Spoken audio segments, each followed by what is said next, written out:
There was a man named Jonah who spent most of his days feeling like he was running on empty. From the outside, his life looked fine. A stable job, a small apartment, a routine that worked. But inside, he was tired in a way sleep couldn't fix. Every morning before work, he sat in the same corner of the same coffee shop, hoping the warm cup between his hands would remind him he was still here.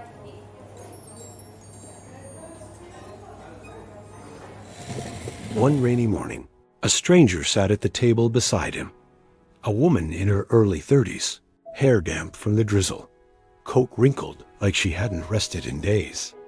She sighed as she placed her cup down, a long, weary exhale that sounded like it had been waiting years to escape.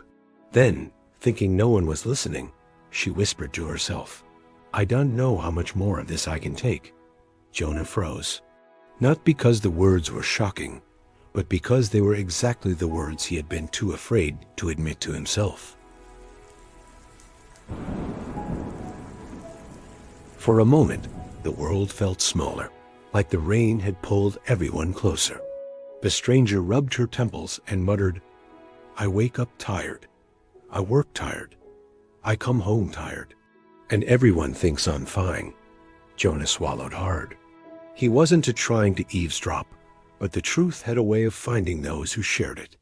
And for the first time in a long time, he felt less alone.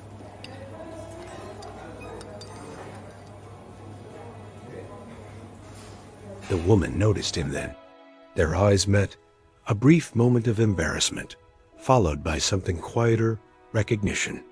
"Sorry," she said with a tired smile. "I didn't mean to unload my whole life into a coffee cup." Jonah shook his head. "It's okay," he said softly. "Some mornings, it's the cup or nothing, right?" She let out a small laugh, the kind that comes after a long drought. They didn't exchange names right away, just stories. Not big stories, but the ones people keep pressed down beneath the polite surface of everyday life. She talked about the weight of expectations. He talked about the numbness of burnout. She talked about how lonely a full life can feel. He talked about waking up each day already behind on himself, and somehow the space between them grew lighter.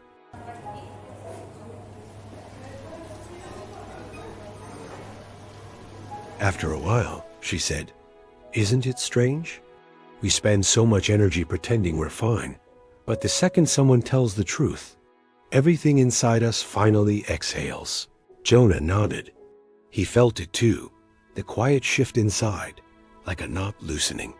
He looked at her hands, trembling slightly around her cup, hands that looked a lot like his own. "Do you ever feel," he asked, "like you're living at the edge of your own life?"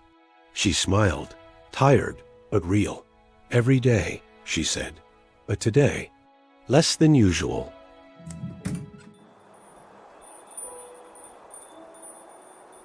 Eventually, she gathered her things.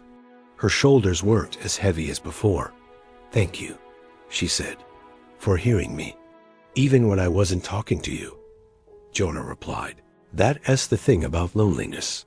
Sometimes it just needs another heartbeat nearby to remember it doesn't have to beat alone." She paused at the door. "I come here most mornings," she said softly, "just in case you ever need a stranger again." And then she was gone.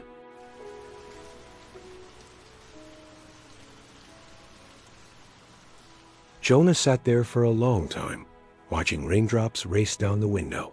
He felt something he hadn't felt in months. Not joy, not hope exactly, but presence. A reminder that even in burnout, even in loneliness, the quietest connection can pull us back into ourselves.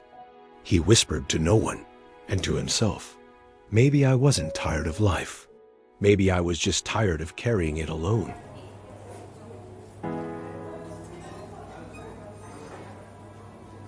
And on that rainy morning, in a small coffee shop corner, Jonah didn't find a solution, but he found something gentler.